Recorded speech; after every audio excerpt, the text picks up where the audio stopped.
Hello pilots, today we're kicking off a new series aimed at players and competitive casuals, folks like me who want to hold their own in ranked without sweating every advanced tech or spending hundreds of hours mastering a one gimmick striker. This also isn't a tier list. It's not some only pick these strikers to reach indestructible lecture. The whole idea here is to showcase strikers that are easy to pick up, stay strong as you climb, and give you a few different roles to learn so you don't get stuck one-tricking when your team needs variety. And we're starting this off with the poster child of Mecha BREAK, Alysnes. So why Alysnes? Well, she ticks all of the boxes. Easy to get into, but she scales with you as you improve. She's got durability, flexibility, and one of the best I'm not dead yet buttons in the game with her Armour Purge into baby Alysnes mode. If you're just starting ranked, she is one of the safest picks you can make. Alright, let's start with movement. Alysnes has three main dashes: ground dash, air dash, and a weapon dash. Each one has a different purpose, and learning when to use them will make a huge difference to your gameplay. Ground dash is your bread and butter.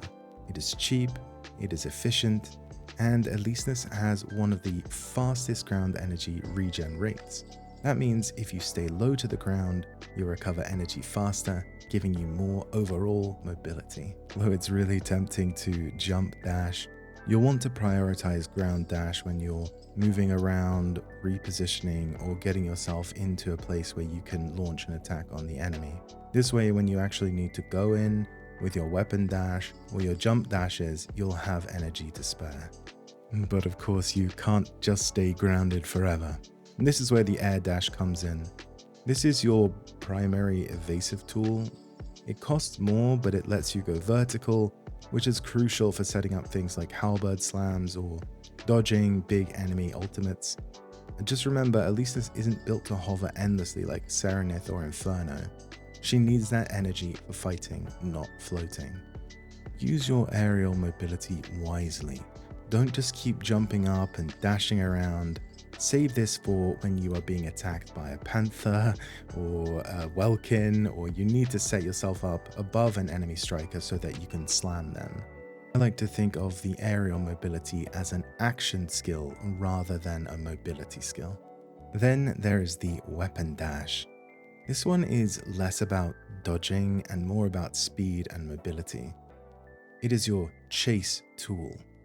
The dash will let you run down enemies or reposition quickly for an objective. It costs a medium amount of energy, about as much as an air dash, but it is going to let you cover the ground much faster. So this is your go-to if you need to quickly rush over and stop somebody from capping a point, or if you need to chase down a fleeing striker for that kill.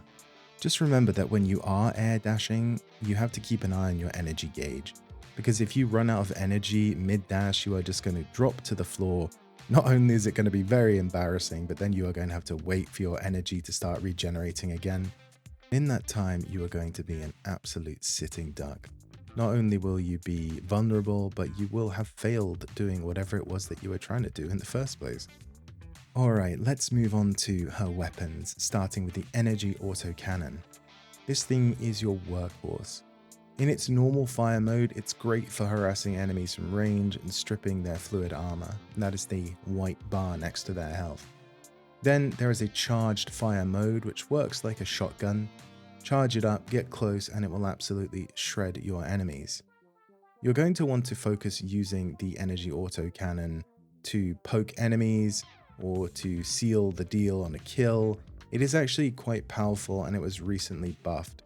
It is completely viable to use the energy autocannon most of the time, and then save your melee attacks for finishing off low health opponents or pressuring light strikers, for example. And here's where it gets really fun, pairing it with the Gauss cannons. A great strategy is to poke enemies down with the autocannon until their fluid armor breaks, then unload the Gauss cannon directly into their HP bar. White first, then red. This is a great burst combo to help you shred enemies, and it can really pressure light strikers. The trick, of course, is landing this thing. Enemies are going to be dashing around, so if you do find that you have shot out your first Gauss and then they move, don't fire another one, just save the ammo. Now, the Gauss cannons themselves are worth talking about. They fire 2 explosive shells that stagger and knock back enemies. They're fantastic for combos, but they're also your best utility weapon. You can use them to stop a melee striker charging at you, chase down a runner, or even interrupt certain abilities if you've got the timing down. They're also great for anti-capping points, as they do have a small AoE, so if you see multiple opponents trying to cap, you can fire off a few rounds of this and interrupt them all. If you're feeling really cheeky, you can use the knockback of the Gauss cannon sometimes to push people off the edge of a building. Okay, so let's shift gears and talk about her shield, because this is one of the things that makes Alysnes feel so tanky. When you raise your shield, you are adding an extra 40,000 armor on top of your regular defenses. You can hold it up while you're firing or rushing with your Halberd, which makes it great for trading damage. Additionally, while you have the shield up, you will be immune to stagger effects and slams. For example, if a panther is hovering above you, he wants to come down and slam you with his blade, you are going to be unaffected by that, and it will allow you to dodge out. Without a doubt, one of the best things about Alysnes' shield is that for the first 2 seconds after you raise it, you are in a parry window. If you time it right and you're holding your Halberd, you will counter with an unblockable strike that chunks straight through your opponent's health. You'll know that you're in your parry window because the shield grows bigger and then drops back down to normal size when it ends. So when you raise your shield, do keep an eye out for that, because you don't want it dropping down when you need to parry. It's worth noting that there is a short time between lowering and raising your shield, and if you're not careful during that time, you can get nailed. For example, if a panther is coming at you, you do not want to get pinned by that. So if you have to lower your shield and you're in a close quarters engagement like that, make sure that you dash and then re-raise it again. Now, there are a few caveats to the shield, and that is that firstly, it will only protect you from the front. So if you have enemies coming at you from behind or from the side, you are going to want to dash or reposition to intercept their damage. And secondly is that it will not recharge while you're holding it raised. So don't turtle behind it forever. Give it time to regen between fights, especially when you're moving around or dashing. Now let's get into the Battle Halberd, the weapon that really gives Alysnes her bite. The key thing about the Halberd is that it bypasses fluid armor. When you swing it, you're hitting your opponent's health directly. That makes it brutal against light strikers and deadly for finishing off low targets. Most of the time with a Battle Halberd, you are going to open with the weapon charge. When you connect with your enemy, you will then be able to usually get off another. Most of the time, you cannot get more than 2 hits with the Battle Halberd, so hit twice, drop back, reposition, dash in, and repeat. I would only usually attempt more than 2 swings if your opponent is very slow, or if you are certain that they are out of energy and they are going to stand there and take the punishment. And as we said in the shield section, while you are dashing into your enemy with the Halberd, keep your shield raised so that you don't end up taking a face full of bullets. And then there's the slam. Boost above your target, bring the Halberd down, and it gives you an unparryable downward slash. It is one of the best ways to pin up enemies and open up a combo. You can even take falcons out of the sky with it. You slam into Gauss, into Halberd, and it is a simple but effective combo. The trick with the slam is making sure that you are relatively above your target and not too far away from them. It is quite forgiving, and you can pin them from very, very high up, but when you get to a vector that is both too high up and too far away from them, instead you will do a dash.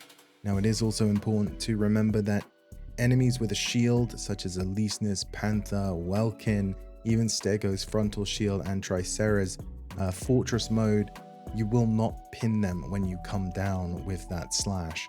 You will do damage to them, but you will not stagger them. Alright, let's talk about one of the most unique things in Mecha BREAK, Alysnes' survival mechanic. When most strikers hit 0 HP, that is it, you are done. But Alysnes, she just doesn't fall over. That is thanks to her Armour Purge passive. She literally sheds her outer plating, becomes invulnerable for a moment, and transforms into what the community affectionately calls Baby Alysnes. Now, Baby Alysnes is a completely different beast. She is lighter, faster, has a better energy economy, and trades her heavy gear for an autocannon and a sword. You lose the Gauss cannons, your halberd, and your shield, but what you get is speed and assassin level burst. And then this is where the airdrop kit comes in. With it, you can re-arm Alysnes, bringing her back to her medium armor and full weapon loadout. And while you are re-arming, you also go invincible and get a bubble around you that has 80,000 hit points and reflects ranged damage.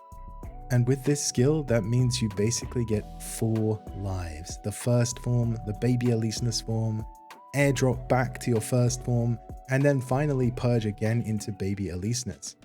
Now it does have a long cooldown, so when you're on that last life Baby Alysnes form, you need to be careful.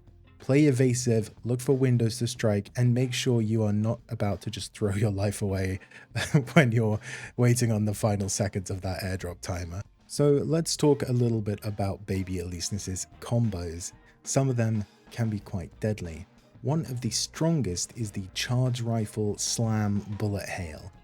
You start by charging your rifle, boost over the target and slam down like you would with the halberd. Then as soon as you land, you unload the bullets. And trust me, that combo will absolutely shred people. Another thing to take note of is that Baby Alysnes can charge her rifle while swinging her sword. That means you can weave in melee and ranged attacks together, giving you even more burst in close quarters. The best way to think about Baby Alysnes is that she is like an assassin. Jump in, deal your damage, and then get out. Play hit and run. If you overstay, you will just get deleted, especially if you're on that last life. But if you time it right, Baby Alysnes can flip a losing fight completely on its head. So to wrap things up, Alysnes is a striker that really grows with you. She is strong right out of the gate, she's forgiving when you make mistakes, and she keeps rewarding you the more you learn her kit and combos. This is just what I've picked up while playing her, but I would love to hear from other Alysnes pilots out there. If you've got tips or tricks that helped you get better, drop them in the comments and let's help new and improving players get the most out of this awesome striker. If you found this guide helpful, a like and a sub would mean a lot to me. And keep an eye out for the next video in the series, where I'll be looking at another beginner-friendly pick. Thank you very much, pilots.